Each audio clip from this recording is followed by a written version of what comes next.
Are you tired of dealing with frustrating internet problems?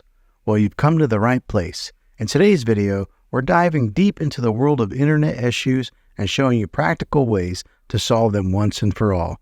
Whether it's slow speeds, intermittent connections, or mysterious outages, we've got you covered with tips and tricks to get your CenturyLink internet back on track. So let's get started.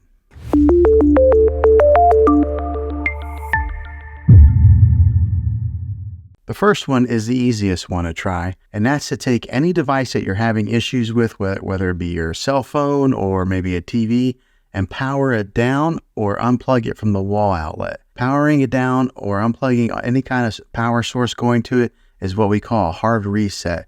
And you want to leave it unplugged or powered down for at least 60 seconds. Now don't be impatient here, wait the whole 60 seconds, then power it back up or plug it back in, and then see if it's working now. If that fixes it, then great. If not, let's go ahead and move on to the next method. And that would be to push the reset button on your modem or router. Not all routers have this, but if yours does, go ahead and give this a try. If hitting the reset button doesn't work, then let's go on to this next method. And that's to find the router that is giving you Wi-Fi and go ahead and unplug the power to that for 60 seconds. Then plug it back in. If that doesn't work, let's go ahead and move on to the next method. Move your router to a different location so that it's more open and it can broadcast a better signal without any interference. Hopefully this will help. The last thing to do is to call your internet provider, and they might have to tap into your modem remotely to run a diagnosis check, and maybe that'll fix it. Some providers will send you a modem for free if you are continuing to have problems with it, especially if you tell them that you might want to cancel service with them. Well, hopefully this video was helpful.